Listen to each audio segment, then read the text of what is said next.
Ništa, dobar dan svima.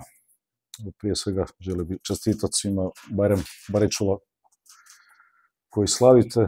Što se tiče ovog, eto, nekako su stvari išle dosta brzo, kako se Matijas i ja čuli nakon toga sa predsjednikom kluba, tako da znamo da nemamo dosta vremena, znamo da je dosta turbulentno razdoblje iza nas, znamo da je prva europska utakmica već za 3 tjedna. Znači, vjerojatno ćete imati pitanje što se tiče kadra, tu je Matijas više upoznat nego ja i to moram reći u startu svima. Znači, što se tiče igračkog kadra, što se tiče dovođenja igrača, što se tiče razgovora sa agentima, jedini isključivi čovjek koji će to obavljati, to će biti naš sportski direktor Matijas. Ja sam tu samo, razgovarali smo o profilima igrača i ono što bi trebalo FK Sarajevo da budemo bolji, da budemo komitiji, da budemo malo brži, ali što se tiče kreiranja i razgovora bilo kakvih oko igrača sa menadžerima, ja tu nemam niti ovlasti, niti imam želje, niti volje. Isključivo se želim koncentrirati na svoj dio posla. Moram reći da sam danas već obavio razgovori sa direktorom akademije u kojem ćemo smjeru ići u sljedećem razdoblju što se tiče razvoja mladih igrača i korištenja ih u svrhu prve momčadi, tako da evo, zahvalio bih svima koji su mi poželjeli dobrodošlicu prilikom potpisivanja za FK Sarajevo. Isto tako svjestan sam težine ovog kluba, svjestan sam da će biti teških trenutaka, svjestan sam da će biti dosta skepse u određenim trenucima, svjestan sam da možda i već sad imam opoziciju ovdje, ali jednostavno nije to specifično samo Sarajeva, nego hvala Bogu, evo sad već imam nekakvih 15 godina iskustva, što u Hrvatskoj, što u inozemstvu, tako da na to sve mogu jedno odgovoriti radom. Ono što mogu obećati da će naša momčad biti motivirana svaki dan, svaki trening, svaku utakmicu. Nadam se da će pokazati naravno i kvalitetu i određenim utakmicama dominaciju. Za neke stvari treba malo više vremena, ali isto tako sam svjestan da niko ovdje neće imati previše strpljenja za ono što bi ja želio napraviti. Tako da evo, zahvaljujem se svima, nadam se dobre suradnji, nadam se da ćemo zaista biti dobri. Siguran sam da ćemo raditi dobro, ali eto, nekakvih floskula i velikih obećanja i demagogija, vjerojatno ste se vi naslušali već par godina, tako da nije nikom od nas to potrebno. Evo, hvala toliko od mene u uvodu, pa izvolite ako imate pitanje. Pa gledajte, prvo ajmo da tražim odmah alibi za te stvari. Ja se mogu jednostavno fokusirati na ovaj roster koji trenutno mi imamo. Direktor je tu već zajedno sa skautima, već duže vrijeme obavlja neke stvari, kad će ti neki igrači doći. To ne ovisi samo o nama, nego i o puno drugih stvari, tako da ono što mene veseli je da danas prvi trening i da krećemo sa intenzivnim radom, probat što prije igračima pojasniti na koji način bi mi htjeli da to izgleda, na koji način ćemo igrati, naravno da će puno ovisiti o imenu protivnika, ali evo, realno, ta 3 tjedna do Europe su zaista malo, moramo dobro promisliti na koji ćemo način se prema tome postaviti. Ono kako sam ja radio do sad, hvala Bogu, vodio sam dosta klubova koji su igrali te evropske utakmice koji su dolazili vrlo brzo. Jednostavno, ja moram uklopiti u plan i program priprema. Daj Bože da trajimo u Europi, ali nikako ne smijemo patiti ni po jednom segmentu dalje u prvenstvu, jer ima do prvenstva dovoljno vremena, tako da moramo zaista napraviti jednu dobru periodizaciju, da se pokažemo u najboljem svjetlu i sad što se tiče Europe, ali naravno za ono što slijedi iza toga. Pa evo, sad sam bi rekao u uvodu da moram promišljati na način o prvenstvu, isto tako znači imam obavezu ja i klub i svi da se predstavimo što najboljem svjetlu u Europi, tako da radit ćemo malo specifičnije, drugačije na nekim stvarima, naravno što više s loptom da bi pohvatili te nekakve linije kretanja u oba pravca. Što se tiče ovih igrača na posudbi, znači ispričavam se vama, nisam odgovorio koliko uopće poznajem Bosansku ligu. Pratio sam dosta Bosansku ligu i imam tu i prijatelje koji su radili, imam i dosta prijatelja, dosta informacija, tako da najbolje se čovjek ipak može uvjeriti kroz prvu ruku i naravno ono što mi trebamo razmišljati, da ne razmišljamo previše o protivnicima, ne zato da budemo bahati, nego jednostavno da ne budemo sami sebi najveći protivnici. Znači da rezoniramo pametno i da znamo iz dana u dan šta radimo. Sad da se vratimo na vaše što se tiče igrača na posudbi, evo direktor i ja to polako prolazimo.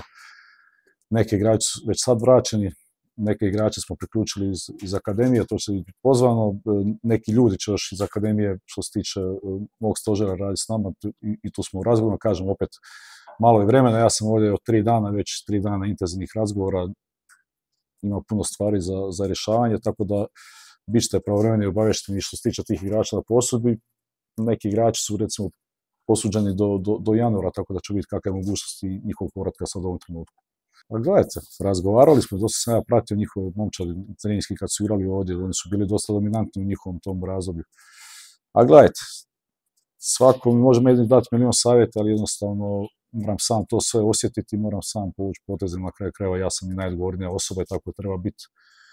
Tako da uvijek su savjeti dobrodošli, ali ja želim jednostavno osjetiti impuls svojim momčadi, dati im svoju energiju, znanje i da radimo svi skupa i da uživamo svi skupa i znam koliko navijačima to znači.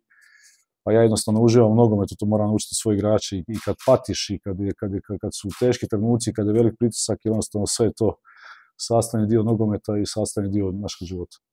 Ne treba bježati od toga ništa, naravno. Ja sam rekao u početku da ne želim ni floskule, ne želim ni previše razgovora, ni previše obećanja, jednostavno treba raditi i pokazati to na terenu. Ovo sve drugo nakon toga stignu. Naravno da Sarajevo treba imati uvijek najveće ciljeve. Ja sam imao sreću da sam radio i klubovima koji su već stremili tome, tipa u Šerif Tiraspolu, gdje je također bio i velik pritisak i očekivanja takva kakva jesu. Činjenica je da Sarajevo zadnjih par godina nije osvojilo titulu, da su navijači i vjerojatno i isfrustrirani i nezadovoljni. Najiskrenije, mi smo u klubu, svi se potom nadamo da možemo već ove godine to napraviti, ali pričali smo o nekako malo dubljem razdoblju, ali to nikog od vas ne zanima, niti navijače, niti novinare, tako da ja sam spreman od prvog dana na te stvari što se očekuje od nas. Tako da ajmo raditi, biti ponizni, pa najponizniji u trenucima kad nam dobro ide, tako da kažem, opet svjestan sam, ima to puno zamki, ovaj posao je takav i ta liga je dosta zeznuta, ove godine još zeznutija, koliko sam upoznat, ispadaju 4 kluba, tako da će svaka utakmica biti moraš biti zapravo svaka utakmica na 150% i najbitnije mi je, kažem, jedva čekam danas da krenemo raditi, da se upoznamo što prije i karakterno i svakako drugačije. Ne, nisam ja mislio klub. Ne, ja sam mislio generalno, ja samo govorim, znači, bio sam ovdje već ko igrač. Molim? Da, dobro, nisam ostavio nekog traga, znači, ali znam da nekad ovdje kad je najbolje ne valja, ali htio sam samo reći s time svime da sam spreman da će biti kritika i što je normalno isto tako, gledajte, ja sam čovjek stranac u ovom gradu, naravno da bi svako volio više raditi sa ljudima koji su iz ovog grada, koji više poznaju, tako da svega sam toga svjestan. To mi je samo obaveza više, jednostavno kad te uzmu ljudi iz druge države da dođeš raditi, onda očekuju od tebe i nešto više u svakom mogućem smislu, i rezultatskom i profesionalnom odnosu i svemu drugom da se to na nešto digne. Tako da nisam imao ništa, nisam paranoičan tip i ne zanima me to previše, nemam ni društvene mreže i nemam vremena za te stvari. Jednostavno htio sam reći da znam da sam dobio puno podrške, da znam isto da ima i opozicija, jer svaki klub ove težine kao što je Sarajevo ima to. Takva je situacija i u Osijeku, takva je situacija u Dinamu, takva je situacija na puno strana. Tako da nemojte izvlačiti odmah iz konteksta, ali drago da ste to pitali da pojasnim.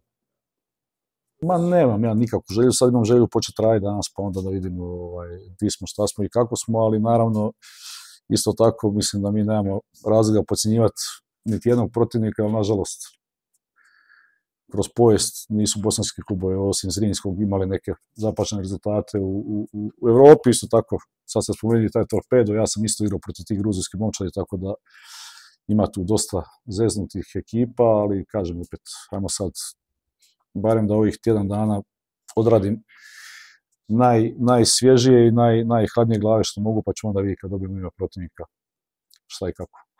Plan priprema je takav, šta hoćete pojedinačno po danu? Idemo sljedeći tjedan u Sloveniju 7 dana. Nije mi to baš bilo onako najbolje, mi nije sjelo, ali jednostavno nemamo ovdje protivnika, tako da idemo isključivo zbog toga tamo. Bit ćemo 7 dana, nadam se da ćemo igrati 3 utakmice, nadam se da će igrači biti što zdraviji, da ipak uhvatimo nekakve konture šta bi trebali i kako. Dobro, moj stručni štab je takav da jedan je sa mnom već 12 godina, ova druga samo 6-7 godina, tako da imam 2 asistenta. Jedan od njih je zadužen za analizu, imam fitness trenera, tako da svi znaju svoje uloge i nadam se da ćemo raditi koji do sad još bolje, još predanije. I kažem, evo, meni je velika želja da se uspijem dogovoriti još sa 1-2 čovjeka iz Akademije Sarajeva da radi s nama, da se priključe s nama, jer jednostavno jako mi je bitna spona između Akademije i prve momčadi za budućnost.